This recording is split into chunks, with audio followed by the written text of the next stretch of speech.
చేశా. ఓ thank you so much. చాలా బాగుంది. ఎప్పుడు నేను వినలేదు ఇంత బాగా. సో నాకు చాలా నచ్చింది ఇంట్రో. సో ఎలా ఉంది మేడం, లైఫ్ ఎలా నడుస్తుంది? యా ప్రెసెంట్ అయితే చాలా చాలా బాగుంది. అండ్ మూవీస్ చేస్తున్నాను అండ్ యాక్టింగ్ అంటే నాకు చాలా ఇష్టం.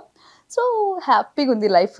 ఏమి అంటే ఉంటాయి స్ట్రగుల్స్, బట్ ఆ స్ట్రగుల్స్లో సక్సెస్ వస్తుంది కదా, సో అది హ్యాపీ నాకు. సో నచ్చిన పని చేస్తే ఆ కిక్కే వేరంట కదా. సో అంతే. సో ఇంత జర్నీ, ఇన్ని సినిమాలు, ఇన్ని అవార్డులు, ఇన్ని రివార్డులు, ఒక్కసారి వెనక్కి వెళ్ళి చూస్తే ఎలా అనిపిస్తుంది? ఎలా అనిపిస్తుంది అంటే చాలా, ఇప్పుడు చెప్పాలి అని అంటే అప్పుడు నాకు చాలా కష్టంగా అనిపించింది. సర్టెన్ టైంలో అవసరమా మనకి ఇది అనే అలా కూడా అనిపించింది. బట్ ఇప్పుడు ఓకే, నేను కష్టపడుతున్న దానికి సక్సెస్ అనేది దక్కింది. చాలు అంటే చాలు అనే దానికంటే నన్ను ఇంకా అభిమానించే ఇప్పుడు ఆడియన్స్ ఉన్నారు, ఇంకా పెరుగుతూ ఉన్నారు డే బై డే. సో వాళ్ళ కోసం ఇంకా కష్టపడాలనిపిస్తుంది ఇప్పుడు. మన తెలుగు ఆడియన్స్ ఏంటంటే రోజు రోజుకి ప్రేమను పెంచేస్తారు. అదే కదా, నెంబర్స్ కూడా పెరుగుతాయి. ఇంకా రెస్పాన్సిబిలిటీ పెరుగుతుంది. అంటే మనం ఇంకా ఎంటర్టైన్ చేసి వాళ్ళని ఇంకా నవ్వించాలి, మనలో ఉన్న టాలెంట్ని ఇంకా ఆడియన్స్ చూపించాలి అనేది ఇంకా రెస్పాన్సిబిలిటీ పెరుగుతుంది అనమాట. ఇంకా కష్టపడాలనే ఒక కసి పెరుగుతుంది. Firstly congratulations for extraordinary. Oh thank you so much. Constable క్యారెక్టర్లో ఎరగదీసేసారు. One of the versatile roles in your career అని నాకు అనిపించింది. నిజమే అది. బికాజ్ నేను ఇప్పటి వరకు చేసింది ఒక ఎత్తు అయితే ఈ సాంగ్ తో నేను వైరల్ అవుతున్నా బాగా. అది ఒక బుర్ర కథలు ఊర్లో వేసినప్పుడు వచ్చే సాంగ్ అది. అంటే ఓల్డ్ తాళం వేసి నా పెట్టెకు తాళం తీసేది. సో అది ఒకప్పుడు చాలా ఫేమస్ సాంగ్ అంట మన చిన్నప్పుడు. సో నాకు అది తెలీదు. నాకు అసలు ఈ ఆఫర్ ఎలా వచ్చింది అని అంటే 3 daysలో షూట్ ఉందనగా కాల్ వచ్చింది నాకు. ఇలా సత్య గారు ఇలా అనుకుంటున్నాము, మేము యాక్చువల్లీ చాలా మందిని అనుకున్నాము, బట్ ఈ క్యారెక్టర్కి మాకు మీరైతేనే కొద్దిగా సూటబుల్ అవుతుంది. సో మేము ఎక్కువ మిమ్మల్ని శారీస్లో చూస్తూ ఉంటాం కదా, హోమ్లీ లుక్ కావాలి, అమాయకంగా కొద్దిగా ఇది ఉండాలి, అది ఇదని చెప్పారు. సాంగ్ చెప్పినప్పుడు నేను యూట్యూబ్లో సెర్చ్ చేసా. సార్ ఏంటి సార్ ఈ సాంగ్, డబుల్ మీనింగ్ సాంగ్ అది నేను చెయ్యనని చెప్పా. సార్ ఇది ఏంటి సార్ ఇలా ఉంటుంది అని అంటే కో డైరెక్టర్ భాస్కర్ గారు అండ్ శేషు గారు చెప్పారు. డైరెక్టర్ గారు కూడా అప్పుడు మాట్లాడలేదు నాతో.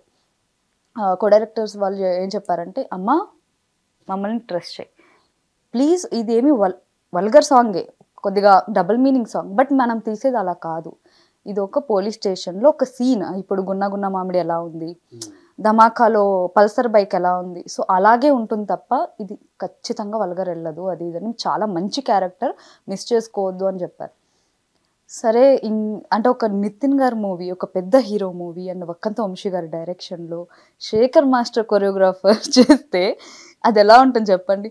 సో ఓకే, ఇప్పటి వరకు మనం చేసింది అంతా సాఫ్ట్ చేస్తూనే ఉన్నాం, చూద్దాం ఇది ఎలా ఉంటుందో అని చెప్పి వెళ్ళినప్పుడు కూడా ఫస్ట్ డేనే ఈ సాంగ్ నాకు మీ యూనిక్నెస్ అంతా చూపించారు. నాకు మతిపోయింది. అంటే నిజంగా చెప్తున్నా, ఒక 15 takes తీసుకున్నా నేను ఒక ఫస్ట్ షాట్కి. అది ఏదైతే మీరు ప్రోమోలో చూసారో ఆ మ్యూజిక్ ఇలా చీరలా లేపి, అసలు ఇలా చీర లేపడం ఎక్స్పెక్ట్ చేయం మేము. అసలు ఆ శేఖర్ మాస్టర్ ఏంటంటే నన్ను కామెడీ స్టార్స్లో చూసారు, ఆయన జడ్జ్ కదా. సో సత్య నీకు ఇది మంచి ఛాన్స్, మిస్ చేసుకోకు, నీ సిగ్గు అనేది పక్కన పెట్టే, ఇది ఒక క్యారెక్టర్, ఒక కానిస్టేబుల్ క్యారెక్టర్, నేను హెరాస్ చేస్తున్నారు. సో హెరాస్ చేసినప్పుడు తీసుకొచ్చి పోలీస్ స్టేషన్లో మనం కొడుతున్నాం, సో ఆ దానికి లీడ్ ఇది, సో నువ్వు దీన్ని వల్గర్గా తీసుకోకని వక్కంత వంశీ గారు అండ్ శేఖర్ మాస్టర్. వక్కంత వంశీ గారు అయితే ఎంతలాగా చిన్నపిల్లకు బుజ్జగిస్తారు కదా, సత్య నాకు తెలీదా నేను వల్గారిటీ తీస్తానా, నన్ను నమ్ము, నేను నీతో ఫోన్లో మాట్లాడలేకపోయాను, బట్ డైరెక్ట్గా నేను చాలామందిని అనుకున్నాను ఈ డ్యాన్స్ కోసం అని చెప్పి.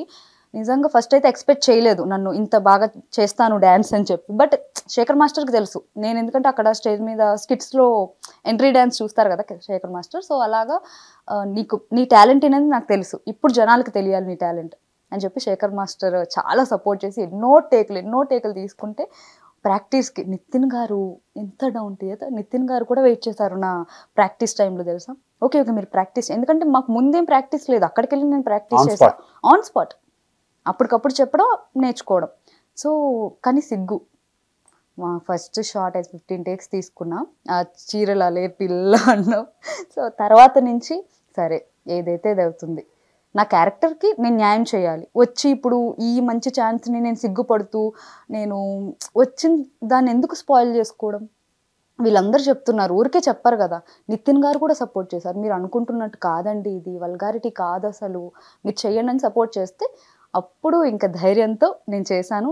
ఇప్పుడు ఇంత అవుట్పుట్ ఇంత మంచిగా రావడం అండ్ ఆడియన్స్ ఇంత సపోర్ట్ చేయడం, ఇంత బ్లెస్సింగ్స్ రావడం నాకు చాలా హ్యాపీగా ఉంది. సో అది. సో ఇలాంటి రోల్స్తో ఇంకా మమ్మల్ని ఎంటర్టైన్ చేయాలి.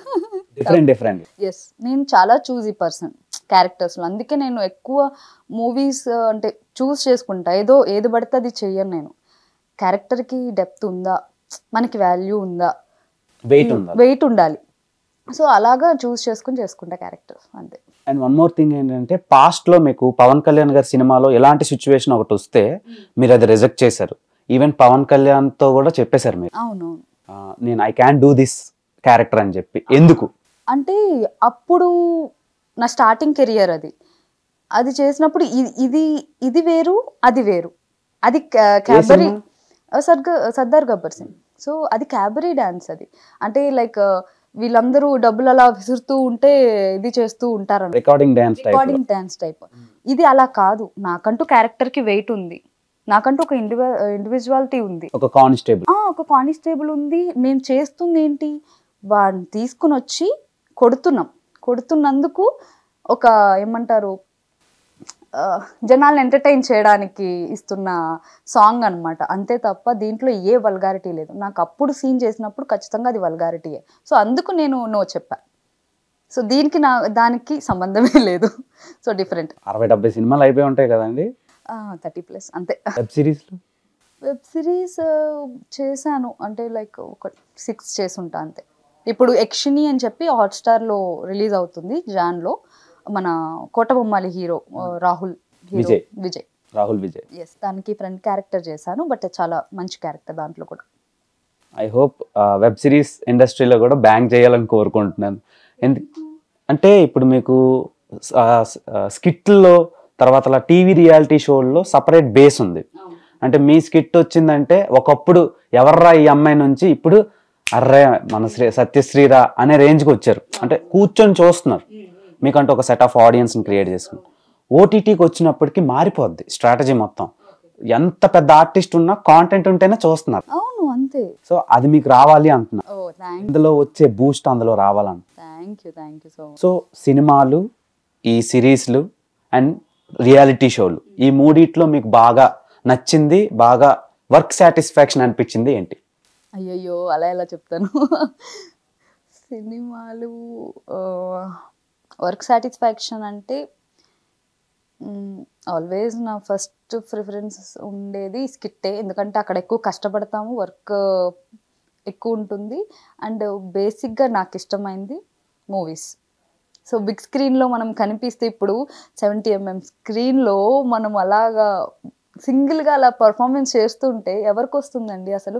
ఒక క్యారెక్టర్ ఆర్టిస్ట్కి సాంగ్ రావడం అనేది హీరోయిన్స్కి ఉంటుంది ఓకే, బట్ మనకు ఒక క్యారెక్టర్ ఆర్టిస్ట్కి ఒక సాంగ్ రావడం అనేది నిజంగా నా కెరియర్లో ద బెస్ట్ మూమెంట్ అనమాట. నాకు వర్క్ సాటిస్ఫాక్షన్, నాకు ఏదైనా నాకు సాటిస్ఫాక్షన్ అవుతాను, ఎందుకంటే పిచ్చి నాకు యాక్టింగ్ అంటే. సో అలా కంపేర్ చేయలేను, ప్రతి దాంట్లోనూ నా వర్క్ సాటిస్ఫాక్షన్ నేను ఎత్తుక్కుంటా అంతే. అండ్ మీరు ఇండస్ట్రీకి వచ్చినప్పుడు ఒక్కొక్కరు ఒక్కొక్కటి అనుకొని వస్తారు. సో మీరు ఏమనుకొని వచ్చారు? నిజం చెప్పాలని నేను అసలు ఏమనుకుని రాలేదు, సీరియస్గా చెప్తున్నా. నేను అసలు నా కెరియర్ని ఒక ఆర్మీ దాంట్లోకి తీసుకెళ్దామని అనుకున్నాను, డిఫెన్స్లో. ఎందుకంటే నేను గేమ్స్ బాగా ఆడేదాన్ని, బాస్కెట్బాల్ ఆడేదాన్ని కాలేజ్ టైంలో, స్కూల్ టైంలో. సో చిన్నప్పటి నుంచి నాకు ఆర్మీకి వెళ్ళాలి, నాకు ఎందుకో చాలా ఇష్టం. సో వాళ్ళని చూస్తే చాలా గూస్ బంప్స్ వస్తాయి.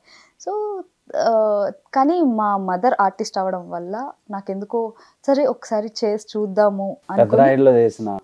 ఎస్, మా మదర్. అవును, చాలా లాంగ్ హిస్టరీ ఉంది ఆవిడకి కూడా. చాలా